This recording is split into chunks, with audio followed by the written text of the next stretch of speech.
Welcome you to BeMoreNews.com, the news before the news, where we uncover the truth.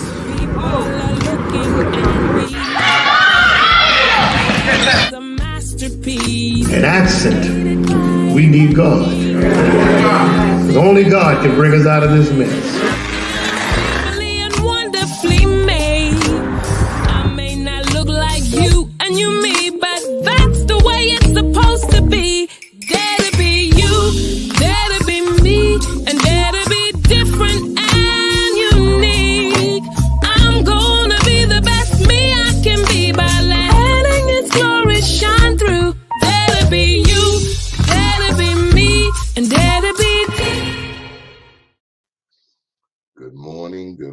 Good morning.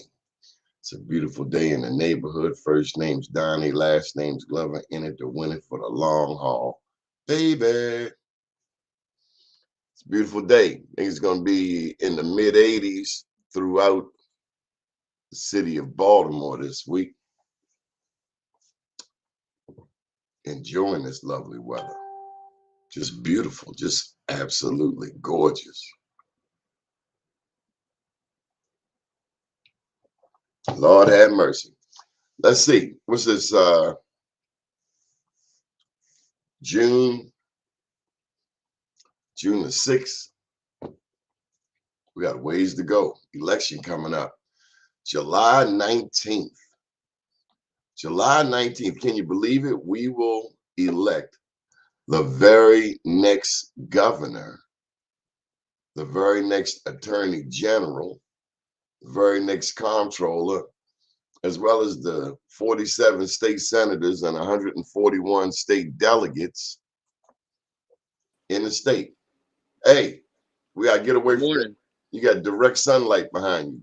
There you go. Perfect. All right, good morning. Thank you for having me, Doni. I tried to be present at 9. I showed up 9:02. I hope that's okay. It's okay now. Are you gonna hold that camera the whole hour? Yep, just like this, because I'm not even at my own house and I don't have my laptop, so I'm gonna hold the camera just like this. You can't set it down? Let me try to. Hold on. So while we're waiting on Richard to get all situated, let me just say this has been a really interesting election season. I mean, we're in the middle of a pandemic and campaigning is not what it used to be. But then again, what is the norm?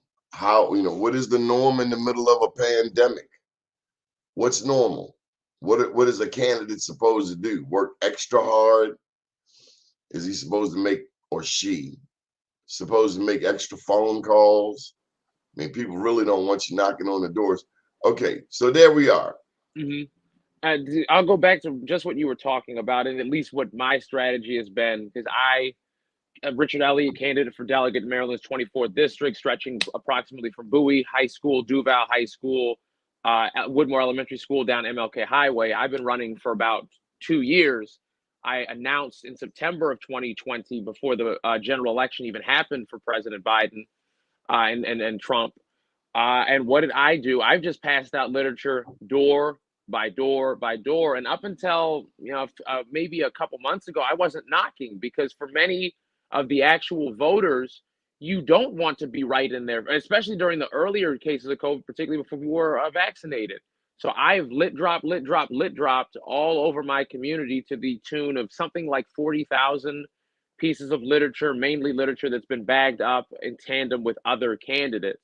But I'm with you that during the pandemic, a lot of the more traditional routes that people had followed of trying to dominate the parades and the festivals, there's less of the gubernatorial candidates. For a lot of the festivals and parades I've been to lately, for example, Bowie Fest yesterday or 2 days ago, Bowie Fest, only Rashern Baker was physically present. I went to a Cecil County parade and only Peter Francho was present. I went to a parade in Baltimore City before, and Peter Francho was the only one present. So the parades and the festival kind of aspects have changed. The door knocking aspect has changed. And then finally, for the phone calls, you've gotten more spam calls in the past couple of months than you did before the pandemic, right? people are accepting random phone calls considerably less than they were before. So Because leaving the people are voice bored.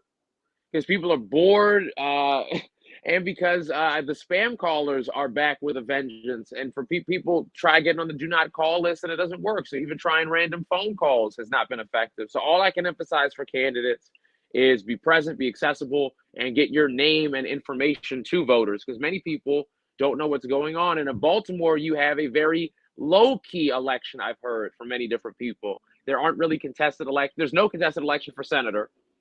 The 43rd is effectively the 43rd and the 45th are the only two that I think have a competitive delegate race. And in both of those districts, it's a question of, does the senator's candidate make it on, or does the other candidate make it on? And I'm rooting for Logan Endow, Jackie Addison up in 43 and 45.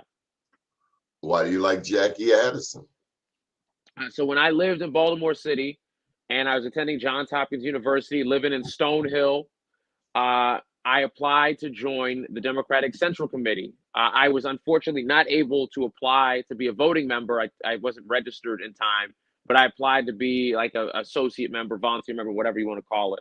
Jackie Addison spoke up for me. Jackie Addison thought I would be a great addition to the Baltimore Central Committee because I go out and register voters. I go out and talk to people. I go out and get young people involved in the process. She's a heart of gold. She's been doing community service for forever. And I think that she will be a great delegate to fight with for community programs, not just in Baltimore, but also in Prince George's. So I want to back up a bit. I know our primary subject this morning is politics, but you mentioned something that's very important to this network. You mentioned college education. You mentioned Johns Hopkins, world-class research institution. So they say. They get a pass today. There's some things that they're good at. I want to talk about STEM a little bit. Okay. Of course, you know, the sponsor of this network, STEM City USA, they always want us to talk about STEM, the impact of science, technology, engineering, math. We want to get more of our young people involved in STEM. Would you recommend Johns Hopkins University undergrad to our young people? Wait, give me one moment. So to be frank with you, particularly for STEM, I would recommend my alma mater, the University of Maryland, Baltimore County, where the former president, Rabowski, made UMBC the best school in the nation for delivering Black undergraduate students to graduate school. That legacy from the Meyerhoff program, from the McNair Scholars Program, my roommate went to the high school with me, Dubai High School down in Prince George's. He's now an engineer working on roller coasters, and he's worked in Las Vegas. He's worked in the Middle East. He's worked in Maryland on roller coasters. It has shown me very, very quickly that just with that experience from UMBC, that you can very, very easily go to either graduate school or directly enter employment, and people know the value of your education based on the degree. I went to Johns Hopkins because it was free and they paid me, to be frank, and they let me in. And that was the only grad school I applied to because I knew I wanted to live in the city after undergraduate. So I'll recommend UMBC, and I'll say that Hopkins is a quality school, but I believe they're more focused on image than they are on bettering their lowest performance students, or what I find important, actually caring about the residents of Baltimore City that live around the university. I met the most interesting, good morning, Antoine, William, Monica. I met this most interesting Johns Hopkins student, a young Caucasian lady, a couple years back, just as the pandemic was kicking off. She said something to me over at the Starbucks on St. Paul Street. She said to me, and it blew my mind. She said that most of the crime committed in America is done by Black people. And I'm just wondering, how could this possibly brilliant young woman conclude this and so fervently believe? I'll tell you exactly how. Because she's on the Hopkins quote unquote crime email list. Whenever a crime of any sort happens anywhere near Hopkins, every single person gets an email. Armed carjacking, danger, breaking and entering. Oh, I still get them. I refuse to unsubscribe because it shows me very in real time that these people who are, I would argue, the safest individuals in Baltimore City, the most protected individuals in Baltimore City, somehow make it seem that the crime that is often the fault of the university for a lot of the disinvestment they've done in Middle East and other parts of the city is targeted towards them. And it's this bizarre and extremely racist form of self-importance that does not make any sense to me, that I do not defend. And that when I was on my campus visit, important note for the listening audience, I said I went to Hopkins. I was in the grad school. There were 2 African Americans in the entire social science grad department of students, me and an African immigrant woman. Only 2 in the whole social science department. On the grad visit, there were all these talks about don't go here, don't go there, don't go past this. And I had to tell them, you know, we're in Hamden, right? I'm uncomfortable as all hell here. Does that matter to you? So it's Hopkins finds themselves to be the focus of Baltimore simply because they're in the middle of the town, because they have all the money. But I go back to what I said before. Hopkins is more focused on their image than community betterment, community improvement. They're letting very nice townhomes fall to ruin right by the park near the school, just so there's less affordable housing in the city. It makes no sense to me. And this is why I'm not going to ever come on here and defend myself or even call myself an alum of Hopkins. I just graduated. I'm not an alum. I graduated. So I get from your comments that this young lady I met could possibly be living in fear. Yeah, I will say without question, living in fear, and more important than even just living in fear. Good morning to all the people commenting, Mr. Derek Terry out of Charles County, Monica Jackson. Good morning to all of you. That the people at Hopkins, they don't just live in fear, that they think that the crime in the city specifically targets them. And I mean, what was that term you used? World-class research institution. You could take 2 looks at the data in the city of where the shootings happen, where the carjackings happen, where the disinvestment happens. None of that's targeted at Hopkins. And the people that are there get told a bunch of stuff, primarily by the leadership that has fought so hard to get the private police so they can keep recruiting very, very expensive students that'll pay tuition. They didn't like me as a student, Donnie, because I didn't pay tuition. And I got them in a position where they had to pay me to attend the school. That's a huge economic loss if you think about it. Whereas there's other students that not only can you get them to pay, you can get them to invest in the university. You can get their parents to give money for endowment. Michael Bloomberg, who I'm sure you're not a fan of, when I was at the school, gave the school $1 billion, the largest endowment in American history. Who do I think the school operates for? Michael Bloomberg, Mike Miller before he passed, God rest his soul, but nobody misses him, and the school president. Those are the 3 entities that basically had the interest of the private police and have the interest of the hospital as well. The hospital, not the regular people that go there, but the high quality, the high pay people that go to that hospital because it's world class. And it's shameful. It's really, Hopkins is symptomatic of what much of what I personally think is wrong with Baltimore, because you can say whatever you want about the shootings, the carjackings, etc. I'm not condoning or endorsing that. Those are individual issues. Every one of those is its own self-contained issue. Whereas Hopkins has, for centuries, plundered the university or plundered the city, not paid the proper taxes, encroached on residents, stolen people's medical information. Hey, hold on. Grew up in Edge. Okay, so we got somebody who went from Hartford to Charles.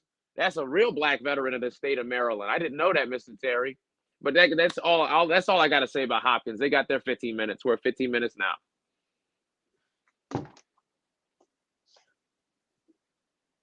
There's so much to unpack there, Richard. Let me go to That's why I said we can move to another topic. That's his whole Zoom. well, while I'm enjoying this, let me just say, do you Mhm. recall the incident at Johns Hopkins where a burglar, a black man, burglarized a Hopkins student's home, domicile? The Hopkins student then stabbed him with a sword. And then, and then, and then,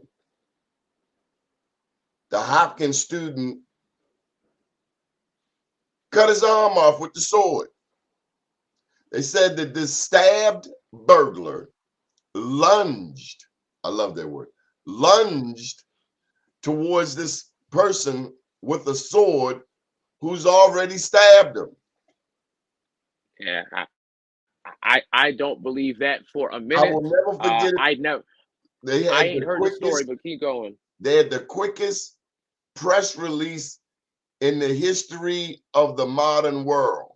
That press release was up in like an hour, gave the entire spin, when essence, Johns Hopkins coddled a murderer, Hmm. stabbed him with the sword, and then severed a limb with the sword because they said the burglar, after being stabbed with the sword, a sword.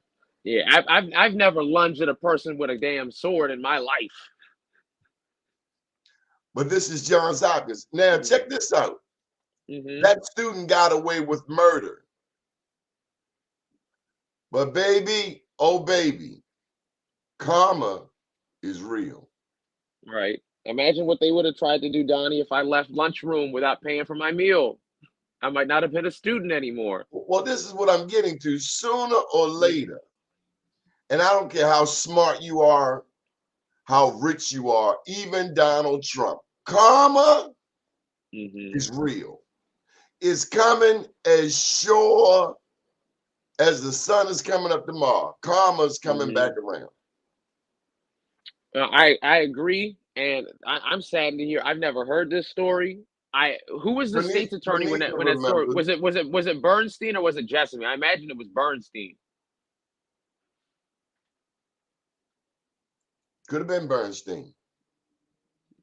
Oh yeah, well, I went back and I've been again Yes, watching he a lot did of get your away old. with murder.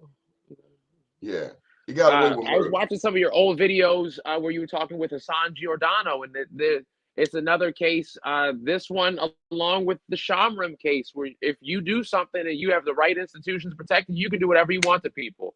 See, You can do that's why whatever you Brent want to people. Bernstein had to get up out of Baltimore, because he showed favor to the Shamrin, who were no more than petty thug Mhm. gangsters, Right. Well, bullies I don't think who Bernstein jumped left. out on I a think little Bernstein's boy. a judge of the orphans court right now. I believe there's a Bernstein that's a judge of the orphans court. I don't know if it's him. Thank you, Pernitha. I figured it would be under the because I again when Bernstein was the state's attorney, the Shamrim case where it was I think a 13-year-old boy was attacked by multiple people and they said you don't belong here, and he said that's not a hate crime. If I tell you don't belong somewhere, that's me saying I hate you. That's a hate crime, plain and simple. And I And believe he those downplayed individuals, it. He yeah, downplayed it. from a And I don't felony care to a what your misdemeanor. religion is, how much money you have, wrong is wrong. And Right. you're not absolved from it because of your race, your religion, your creed, your sexuality, especially when you see how charges are heaped upon black people in this city Hmm. all Hmm. day, every day. Now, Hmm. things have changed, and I must tell you, it's an ugly change. This whole consent decree has the police taking a knee. But I did a commentary yesterday that at the end of the day, Baltimore is off the hook because Fox posed the question: is it the police? Is it the commissioner? is the mayor is the state's attorney. The reason why crime is off the hook. And I'm going to say it's because of the historic nature of the Baltimore Police Department that crime is the way it is. Had they not been so brutal towards black people years ago, we wouldn't have to correct that behavior. So right now, the good got to suffer with the bad. I don't know if you went through that in elementary school, but if somebody acted up back in our day, the whole class suffered. And right now, the whole city is suffering because for whatever reason or reasons, the police are taking a back seat to crime. Yeah, I'll give several opinions, and these are you could even call them theories, because none of what I say on this can necessarily be proven. But one aspect of it is the consent decree. From what I've heard from some of the more activists in the city, is that the consent decree is a federal mandate that has basically no local backing, had no local input, had no localized reforms of the system. What I've seen, for example, that greatly affects police departments is that they purposely let black officers that could fix stuff retire. I'm forgetting the guy's name. Russell, for example. I've heard you and others speak so well about Melvin Russell for so long. When there are people who could be in a position of leadership, people intentionally let them age out, move them into places where they can't get promoted. And so if you don't have good leadership, you can't have good followership. So any of the good my bad, go ahead. Let me tell you one of the best cops to ever come through this city. His name is Commissioner Rick Height. He ended up, Baltimore never made him commissioner. He ended up going out to Indianapolis. Here in Baltimore, he made it up to lieutenant colonel, if I'm not mistaken. But Commissioner Rick Height is the kind of cop we'd all be proud of. I wasn't, and still am not a fan of O'Malley, but you need a cop like Rick Height on the inside. You need people on the inside. We need people everywhere. We need people in the police department. I'm not going to be that ignorant black person that says F the police. No way. You ever tried living without order? And that's what Baltimore is like right now. A house full of children with no parental supervision. And I don't know how many times you can keep doing a press conference with the kumbaya response. Every little thing gonna be all right. Everything is gonna be all right. No, it's not. Unless you G-check this behavior, it's only gonna continue. And let me share this with you. I don't know, do you have any children, Richard? No, I do not. I have a niece and a nephew, but I have no kids of my own. Well, your niece and your nephew, if you need to G-check them, do it now. Don't wait till they're teenagers. Right, and they have argumentative strategies. Yeah. I understand. See, we are letting people who cannot raise their own children tell us how to raise our children. We're letting people who've never walked in our shoes tell us how to lace up our shoes. Historically, black women raise white babies, even down to the nursing, the breast milk. These same black women could not drink out of the same water fountain. So see, America has its original sin because it's, and I know Johns Hopkins and MIT, some of the smartest people on the planet, but they ain't got no damn common sense because you treat people the way you want to be treated. You can't justify exploiting people. And that's exactly what's happening in America. The rich, the well-off, they hide behind these coward laws, just like the gun thing. What's there to argue about the gun thing? What is there? What is your justification for having an AR? What? Other than you're a coward. I ain't gonna defend it, and I think that. Well, actually, let me give something that's a substantive solution on the problem. We want to talk I want about to let know, gun man. We had violence to in the use these state. hands. You had to put them hands up, Right, and that's the problem. You got too many people, right, black and white, that pick up a gun. They right. couldn't. Who can't hold their own in a jail cell because there ain't no guns in the jail cell. Hmm. Just Yeah, my thought. and Maryland is unfortunately the surrounding states of Virginia. Good morning and peace to you too. The surrounding states of Virginia, Ohio, Pennsylvania, Michigan, West Virginia. You can go over there and buy, if you don't have a record, you can just go over to one of those states, buy a pistol, buy a bunch of ammo. So I'm proposing. You still there, Rich? I guess Rich is getting some. That's what happens when phone calls come in. Let's get to some of these comments. Donald Pomelo, I remember him, police commissioner, set the tone for today's violence. I was just a little boy, Miss Sylvia. Many past blacks in the police department were co-conspirators, like the Gun Trace Task Force. Let's reiterate that point Miss Sylvia made. That's Kenny Harris's mom. And I want you to see this. You see this comment? So this was before your time. His name was Donald Uh-huh. Pomelo. He was the police commissioner. She says that his administration set the tone for the day's violence. This Gun Trace Task Force is nothing new. See, HBO wants to come to Right. Baltimore, make movies, and they pick it, they cherry pick. To truly understand Baltimore, you got to look at the history. I would like to see David Simon and those people from The Wire.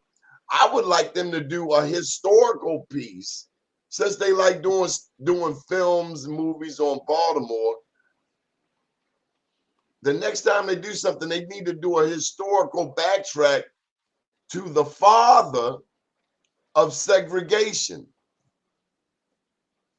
His name was J. Barry Mahol. He was the mayor in 1907. And there were two black men that used to dig up in his hind parts like white on rice. His name was George McMecken, and also his in-law, Ashby Hawkins. They were black lawyers, and they stayed on this racist mayor, J. Barry Mahol. But under Mahol, that's when those housing policies started, that blacks couldn't move into white neighborhoods and whites couldn't move into black neighborhoods either. It was this double type of racial hatred. But it's just amazing to me also, Rich, that we have all the nonprofits in Baltimore, and they all claim to make a difference, and I don't see nothing but rich CEOs who live in Howard County. 2 points to go to immediately on that. Number one, the origin modern American redlining is from Baltimore City. The neighborhood that JD and the O'Malley's and the Wasps live in. I forgot the name off top. That was the first neighborhood of its type in the country. That is the origin of you could say single family home zoned segregation originates in Baltimore City. If it's the originator, it also needs to be the first that originates the cure. Oh, yep, Pranitha, we absolutely agree. Sean Suter did not, and nobody shoots himself in the head twice. Reflexes don't work that way. And then second point regarding a lot of this, the city has a lot that it can do on housing policy, but a lot of what's being proposed now are lookbacks at Schaefer. I'd like to hear your opinion on Schaefer after I belabored his point, but rather than systemic governing practices that improve home ownership, wealth, general economic trends, there have been kind of gimmick government. Don Schaefer's Dollar Homes program, for example, that's being reproposed.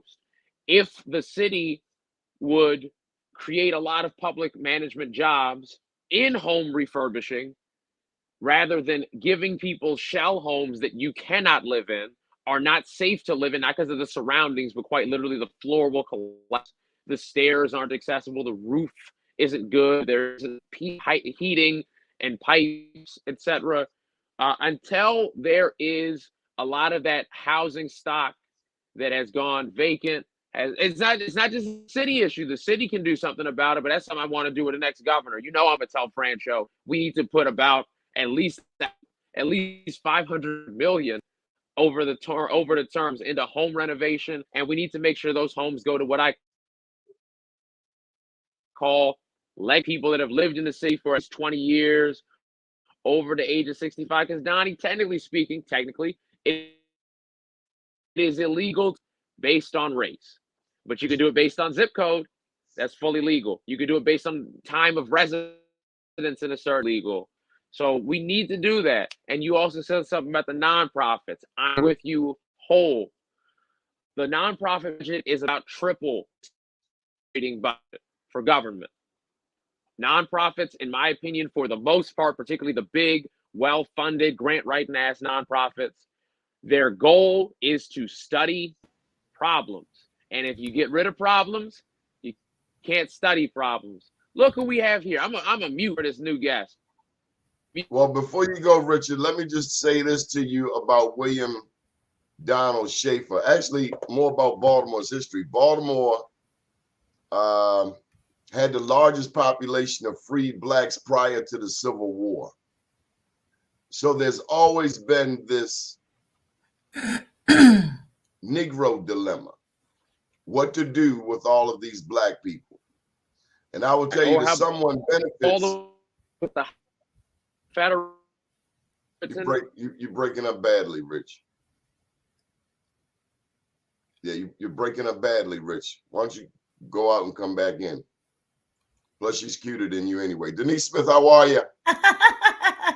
I'm great. How are you, Donnie? It's so good to see you. Well, I need some of that coffee over there that you got. Hey, Richard. Come on, Rich, unmute yourself. Looks like he's. Good morning. You said I was cutting out really bad. I don't want to have an echo over Denise talking.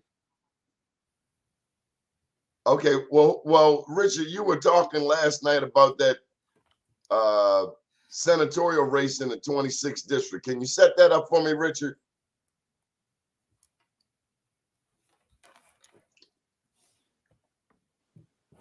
Richard, don't crash on me now. 6 set that up. I know, he's such a good conversation. All right, well, yeah. Are you saying something, Rich? Damn. All right, so come on with it, Denise. Hey. He was saying last night that the 26th district state senate race. Well, he mentioned all these other people, but he said you were his favorite. He said, wait, you mean for the 6th district? For the 6th, right. Yeah. Okay, yeah. Councilman in District 6, yes. I love Richard, and I really appreciate him. So, what state district is that? So, District 6 includes three senatorial districts, or legislative districts, 23, 24, and 25. And I'm supported by Senator Ron Watson from the 23rd district, as well as Senator Melanie Griffith in the 25th district. Now, your looks aside, you have a long track record of service there in the county. Yeah, absolutely. Going on 20 years. And I can tell you, it's been quite a journey, and it's been an honor to serve. Because before I came to work for the county, Donnie, I was in the nonprofit sector, and I was trying to find my footing. I was so young, and I was trying to just find my way and find a place, because I didn't want to be hopping around from job to job to job. And excuse me, when I got an opportunity to come and work for the county, I started out in the county executive's office. And I mean, come on, our elected officials are not the ones, actually doing the responsive work to our citizens, right? So I was a staffer for the county executive.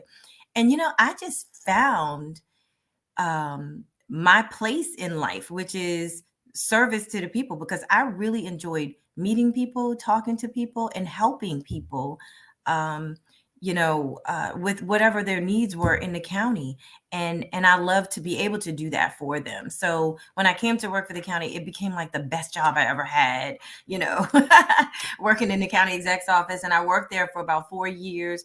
And then I spent about 9 years in the Supplier Development Diversity Division, which is in the Office of Central Services, which is the one agency that provides all this support to the 26 plus government agencies in the county. But in the Supplier Development and Diversity Division, I was in charge of outreach and training and education. And at the time, the agency was called the Minority Business Development Division. So that was when it was solely focused on minority business enterprises. But then the county changed its focus to certified local minority businesses as well. So there's now this certification process for county-based businesses or county-based small businesses. And that is where I also decided to take my business that wasn't a bona fide business and make it a bona fide business. So I'm also an entrepreneur, and I became certified, and I understand the value. And I created the training program for how to get certified in the county, as well as how to leverage that certification. And even today, I give free trainings on how to navigate the procurement process. So slow down. Mhm. Why is that important? It's important because part of the reason why I'm running is because I want to help create opportunities for small and minority businesses in Prince George's County, right? If we grow our small business base, we can begin to attract the larger companies that we've been trying to attract to our county for more than the 20 years that I've been working in county government, right? Because we know that we want larger companies here, right? But they're not coming. They have not come yet. We've been doing a really good job at creating opportunities for businesses outside of the county, but now it's our time. And I think are you saying there are no Fortune 500s there? No, I'm not saying that. What I'm saying is that we're not getting them as quick as much as we would like. We're trying to be on the level of where jurisdictions like Montgomery County are. Everybody knows about the commercial tax base and how 70% of our of our revenues are coming from the homeowner taxes, and 30% is from commercial tax base. But in Montgomery County, it's the exact opposite, which I think is astounding. They have 70% of their revenues coming from their commercial tax base. And we're trying to get there so that we can rely less on homeowner taxes. Denise, at the same time, Prince George's County is considered the wealthiest Black jurisdiction in the country. And you're saying even there, the formula is inverted. It's upside down. Correct. That's right. Wow. That's right. And we've been relying on homeowners for a really long time to be able to fund the services for our citizens and residents here. As opposed to being more dependent on the business. Correct. Correct. So let me throw this out here at you. Here in Baltimore, and please answer this guy, Derek's question. Where is District 6? So District 6 is Largo, Kettering, Mitchellville, parts of Upper Marlboro, Bowie, Forestville, and Capitol Heights. I was there not long ago. I actually went to Sylvia Johnson's fundraiser. Oh, okay. I was asked to attend it. But I remember being there on Central Avenue, and I was looking at the sign. And the reason you're on this show is because I can see your sign from across the street. There's some signs that I could not see from across the street. I'm talking about those big ones, the 4x8? 4x8s, yeah. Some people don't know what to put on signs. I thought you're supposed to brand your last name and your face. Mhm. You're supposed to be able to see that way across the street. Mhm. But I looked at some of the signs right there on Central Avenue. Oh my God. I'm seeing everything but what should be there. But I remember seeing your sign. And these are little basics. Yeah, yeah, yeah. And you know, Marketing. yes, absolutely, absolutely. And you've got, and I don't think you have to be every single place, but you have to be You can't strategic. have a sign with your last name this small. Right. And you got some big object or something else. It's like using the space correctly. On one side, I saw a big ass tree. What's that got to do with anything? On the sign. I'm Uh-huh. gonna leave it alone. Yeah. Well, anyway, okay, so you're big on business. What will be the first piece of legislation you push if you become the next council? Well, there are a few things that I want to work on, right? The first thing that I want to do is I want to create a small business advisory board made up of small business owners in the county. There's not one already? No, no, With no. all of the projects that your county has dealt with, including National Harbor, there's not already one?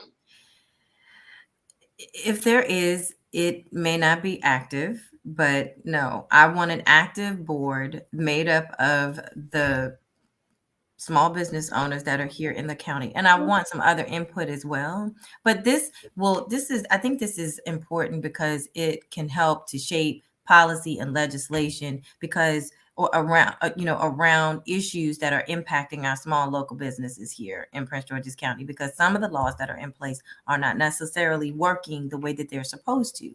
And so I also want to figure out where those weaknesses are and figure out how we can make changes to them.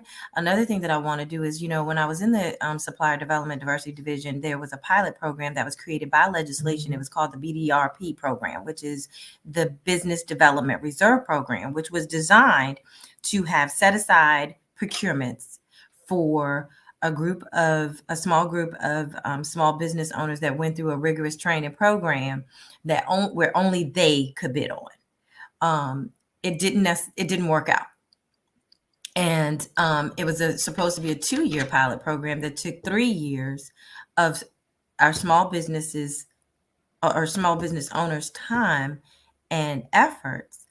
And and there were no contracts that would actually set aside for them to really compete for. And so Let me shift gears. Would it be better for an MBE than Prince George's to just file for the federal 8A and sidestep all of the local? the 8A is like a whole nother animal when it comes to government contracting. Your business has to be ready for that. Okay. I think the MBE program in the state of Maryland and in Prince George's County, and let's be clear here. Prince George's County's MBE program is based on reciprocity. So if you have your certification from the state of Maryland, your MBE, then you're automatically qualified for Prince George's County. So let's just talk about the state program here, or even all of them. See, it's a universal application. So if you get certified in your home state, which here is Maryland for me, I can then transfer, or it'll be a lot easier to go to another state that I want to start doing business in. Right. So then I can get that certification there as well, as long as I have my certification here in my home state. But once your name and your company is certified, your company's name gets on all of these directories that prime contractors go to look at to look for certified companies in order to bid on these contracts, because they have to meet certain requirements in order to successfully bid. Right. So these certifications make you, necessary for these prime contractors. They need you in order to do business with the jurisdiction they're trying to bid for a contract that they're trying to win. Okay. So certification is It's kind of your foot in the door to government contracting. And I know I hear a lot about people who feel that certification kind of sets you up for subcontracting. It doesn't set you up for prime contracting. Well, in essence, that is true. But if you don't have any experience, why not go ahead and get it? It gets you a little bit closer. You have to also know as a company where to find your customers, who's buying what you're selling. You got to build up these relationships with, these government agencies. Make time to have meetings, have follow-up meetings, and make follow-up phone calls. Make sure these people know who you are, because when it's time for them to make purchases, they'll remember you, and they'll make sure that what's coming down the pike when it comes to procurements. Denise, what's special about Prince George's County? Oh, there's no other county in the world like it. Like you said, we are the wealthiest, most educated, most affluent county in the country for Black people, right? And I love that. And that's I love Woodmore. I'm sorry? I love Woodmore. You love Woodmore? I love All Woodmore. they got to do is give me, I don't even need a whole house. They give me a half a house at Woodmore. Oh, yeah. And Baltimore. You out of there, right? I love Woodmore. It's a country club with Black people in $1 million homes. Yes. Around a golf course. What's there not to love? Just the possibility. Yeah. Right here in District 6. Yes. Absolutely. But at the same time, listen, Baltimore and Prince George is fighting for the bottom in public education. Oh, yeah. Well, you know what? Okay. That's another area that I want to talk about as well. I'm glad you brought that up. Okay. Because number one, the state of Maryland says that we are the second to the lowest. But that's when it comes to test scores. They haven't used that benchmark in 5 years, and we are still saying it. That's what they want to drill into our heads. And for me, it's a mindset that we have to change. Because here's the thing. While if we are the second to the lowest when it comes to test scores, let's put this on another perspective.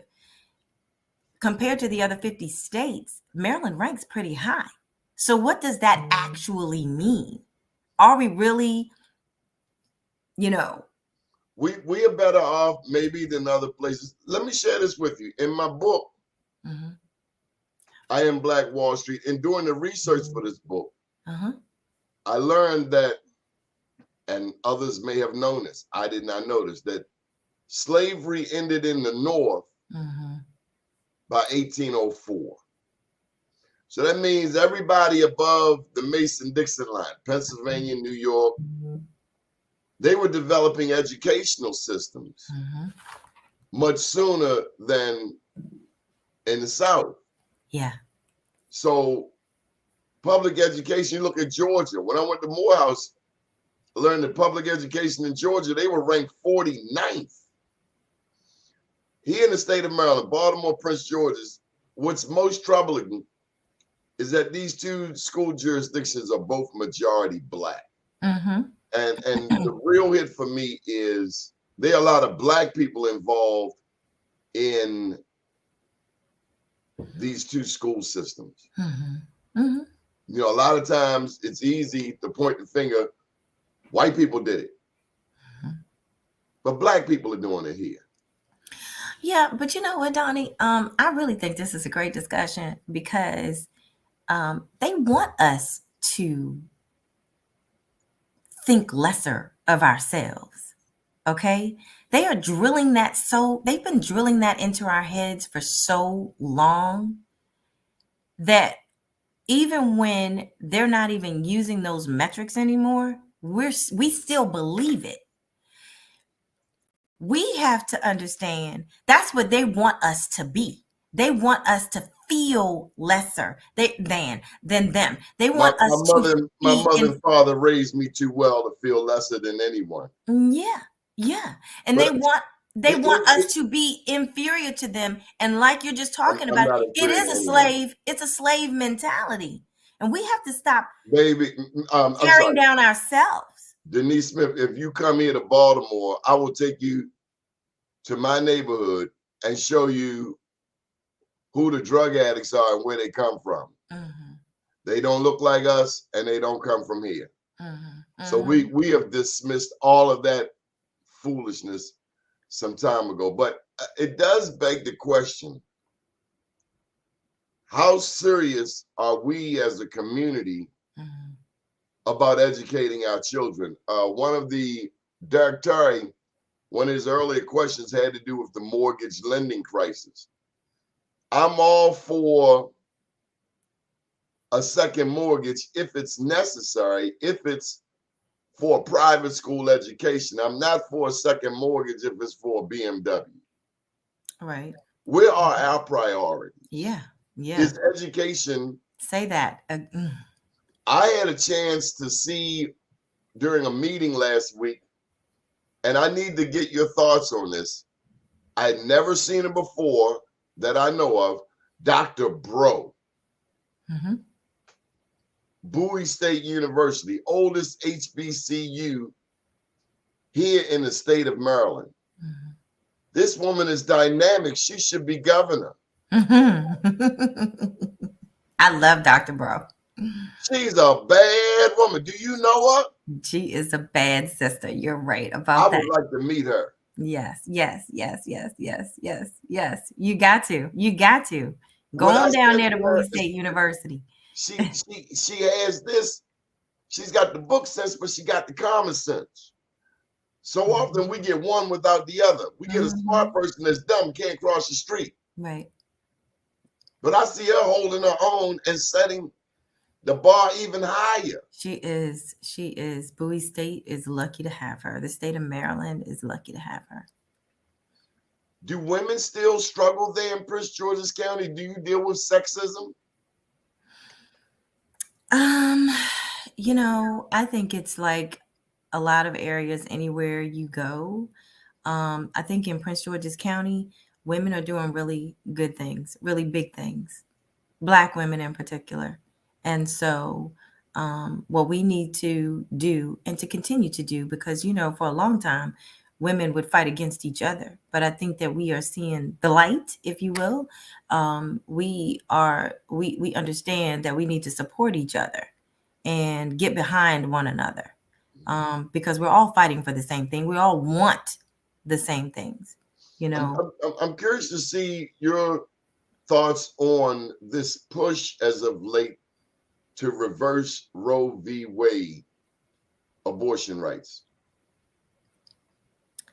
I think it's a mistake, and I think it's setting us back tremendously if it happens. I believe in a woman's right to choose. What you choose to do is your business. It's my business. I'm